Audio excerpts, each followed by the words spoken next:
Здраво, ова е 74-тото издание на Видеологија со Златко Ѓелевски, дигитален краток осврт за актуелни филмски остварувања, односно спонтана критичка анализа која е збир на први впечатоци илустрирани со подвижни слики. На денешниот репертоар е The Dirt на Джеф Тремейн, во кој станува збор за начинот на кој Мотли Кру стана еден од најозлогласените рок-н-рол бендови на сите времиња. Филмот го следи оформувањето на бендот, нивниот прв настап, подпишувањето на договорот со Електра Рекордс, стекнувањето на светската слава, полнењето на стадиони на секаде низ светот до нивното подклекнување на зависностите, предозирањето и нарушувањето на заемниот однос во бендот.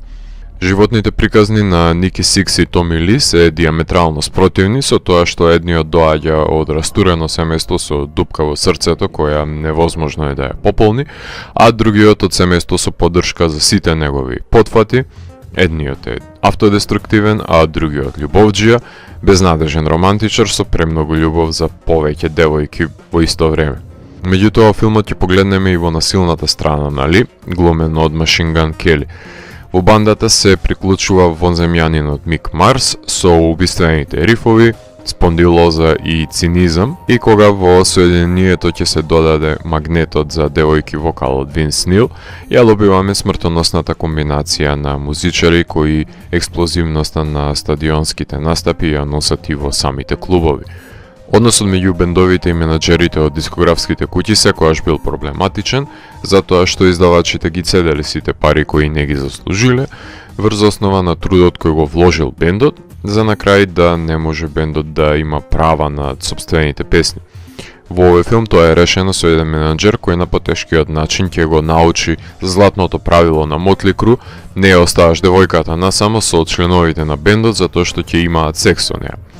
Застапени се многу клучни настапи и дружби во Whiskey a Go Go и Rainbow, бендови кои оделе со нив на турнеја, вклучувајќи ја и лудата сцена со музичкиот принц на темнината и настанот со Hanoi Rocks, кој го отпочнували згањето по надолната спирала во вториот дел од филмот. Одлично е илустрирана промената во популарноста на бендовите кои ги промовирала MTV од глам во гранж на преминот од 80-тите и почетокот на 90-тите години. Соголувањето на приватноста на членовите е за пофалба, со оглед на тоа што филмот е адаптација на нивната автобиографија, не се отклонуваат од светлите и темните периоди од нивните животи, од подемот до полнењето на стадионите, што ќе донесе енормен прилив на пари, кои систематски ќе бидат трошени на алкохол, дрога и демолирани хотели, што ќе роди многу зависности и нанесе штета на братскиот однос меѓу членовите на бендот, кои имаат поминато толку многу километри заедно што оформиле една нераскинлива врска која е посилна од фамилиарната крвна поврзаност. Ако нешто треба позитивно да се истакне покрај баханалиите на бесконечните турнеи, е постмодерниот избор секој од членовите да биде неверодостојниот наратор кој ќе ја приложи својата верзија на вистината, што му дава нашареноликост на филмот, овозможувајќи на гледачот да се запознае со четворицата протагонисти во филмот и нивните погледи на животот. Исто така мора да се издвои вештото приложување на чинодействието кое се одвива во едно деноноќие на Томи Ли, снимено со камера закачена на ригови на неговото тело и монтирано од Мелиса Кент. А за маниризмот и сценскиот настап нема потреба да говорам, слободно ќе се уверите во веродостојноста од споредбите за време на одјавната шпица. Најиритантен сегмент е прекумерната глума на детето актер во прологот на филмот и неколкуте сомнителни актерски изведби кога ќе треба да се демонстрира човечноста на членовите на бендот, што би го препишал на неспособноста на режисерот да ги извади тие финеси од ова актерска екипа со лимитирани способности, која пак на некој својствен начин за нив функционира како целина. За еден Джеф Тремейн, кој својата филмска кариера ја базира исклучиво на режирањето на скечевите на Jackass и Bad Grandpa, ова е сериозен ичекор напред и ако барате високи естетски норми во неговите дела, тогаш тропате на погрешна врата, меѓутоа се има погрижено да нема ниту еден досаден миг во филмот. Кинематографот на хитовите на Blumhouse, како Get Out и Happy Death Day, Тоби Оливер, се има истакнато во пренагласеното халуцинаторно прелевање на синилото во сцените во кои заводливиот хероин стапува на бина и во блудните кадри во право лице. Мрачните амбиентални композиции на австриецот Пол Хеслингер доаѓаат до израз во темната страна на славата во овој прегласен филм. Неизбежна е компарацијата со Bohemian Rhapsody, не само затоа што станува збор за музички филмови за рок-н-рол бенд, туку и поради начинот на кој се третира стекнатата слава во двата филма.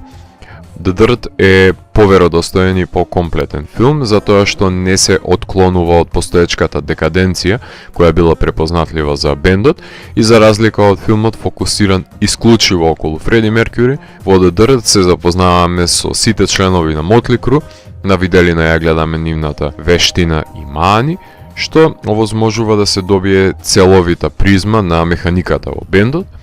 Тоа што мене лично ми недостасува во филмот за Мотли Кру, а го има во филмот за Квин, се уникатните ситуации во кои настанале неколку од хитовите, затоа што јас би сакал да погледнам како им паднале на памет одредени рифови, стихови и наслови, но тоа е влегување во територија на документарен филм, граница која треба да се испочитува, но убаво е кога ќе се прескокне од време на време. Сум потенцирал и очигледно дека морам повторно да напоменам, кога се прави селекција, не може да се очекува секоја можна песна да се најде во филмот.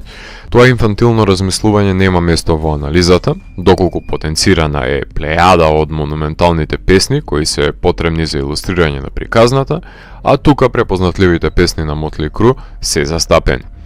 Низ годините сум научил дека зловолни критичари имаат наклоност да негираат квалитет само за да испаднат попаметни од тоа што се, противречно ќе се бунат ако еден биопик е доследен на фактите или пак ако не е, не можејќи да ги согледаат препреките за достигнување на неговата големина. Све друго е цепидлачење и причина зашто немаме повеќе играни филмови за рок-н-рол бендови кои артистите ги заслужуваат. Да не се лажеме, да не беа Netflix и нивните ослободување од цензура, филмот немаше да изгледа така како што изгледа, ниту пак ќе се реализираше.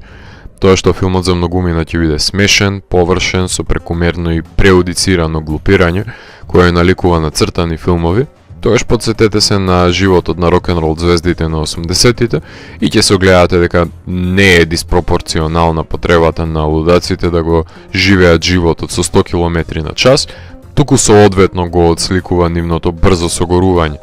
Филмот одби да го режира Финчер, а Килмер, Кучер и Вокен беа планирани за улоги во филмот, но тој нема да игра на фестивали и земе награди, што е убаво за промена од претенциозните плитки филмови кои се само залажуваат дека вредат повеќе од тоа што го постигнале, но ќе стане култен хит за љубители на музичките филмови како Rock of Ages, Rockstar, Sid and Nancy, Detroit Rock City. Ако не ви се допаѓа нивната музика, не верувам дека ќе најдете поголемо уживање во самиот филм, кој е за неколку децибели посериозна верзија од This is Spinal Tap. Клишејата за секс, дрога и рок-н-рол ги има во изобилие во филмот за животот зад гламурот на легендите. За пофалба е непоштедното прикажување и на пријатните и на неубавите страни на славата на адолесцентите кои искачувале планини од кокаин и се капеле во реки од виски. Калигула би уживал од прва до последна сцена од филмот. Ако морам да го евалуирам, тогаш The Dirt од мене има 4 од 5. Доколку ви се допадна 74-тото издание на дигиталната архива Видеологија, лајкувајте го видеото, споделете го и следете го каналот. Посегнете и по останатите рецензии на виртуелната полица. И благодарам за вниманието. Поздрав!